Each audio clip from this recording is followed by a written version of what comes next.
Don't be surprised. Now, the Spirit expressly says that in the later times, some will depart from the faith by devoting themselves to deceitful spirits and teachings of demons. 1 Timothy 4:1 ESV. Does it seem to you that the number of well known pastors falling into notorious sin has grown in the last few years? Part of it must certainly be our access to more information than ever before. Part of the problem is certainly that our sex crazed age offers more opportunities for sin than were previously available. But it is not just sexual sin that is scandalizing the ministry. Toxic leadership, spiritual abuse of the sheep, and falling into false teaching have all rocked the evangelical world as well. And that's just the pastors and leaders. In the pews, the situation seems even more dire. Deconstruction is the term for it, for when a person examines their faith and finds all the ways it is lacking. It's more than a passing fad, too.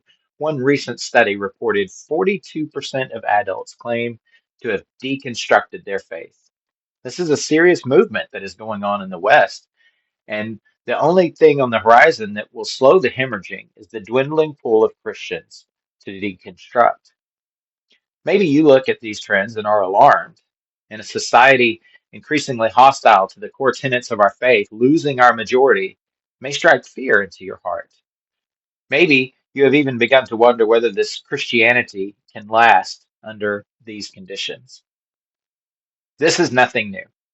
When Paul uses the term later times, he's not talking about some far distant future, at least 2,000 years from when he has lived. No, he is referring to the later times he himself is living in. Paul uses the term to include all the time from the resurrection to the return of Christ. So when he says that some will depart from the faith in later times, he is warning Timothy that this is going to happen in his church in Ephesus.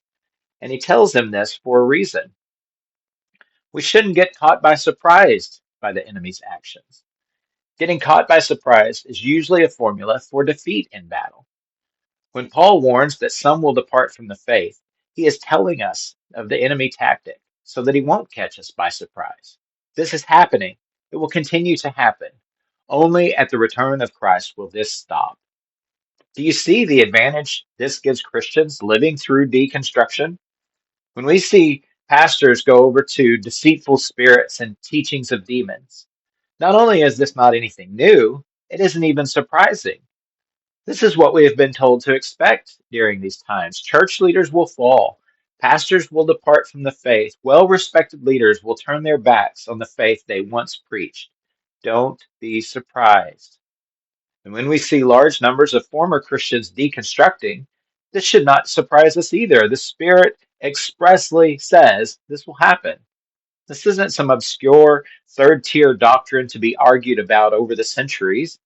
This is the Spirit clearly teaching. This is what we are to expect in these times. Heed the warning. Some will depart from the faith. That's a serious warning that we should pay attention to. By taking heed to this warning, we can avoid becoming one of those who depart from the faith ourselves. But when friends or family members or neighbors tell us they have deconstructed, that should not shake our faith. This is to be expected. This doesn't cast doubt on the Bible's veracity. In fact, it confirms that what the Bible has taught us is true because the Spirit expressly told us that this would come about. Don't be surprised.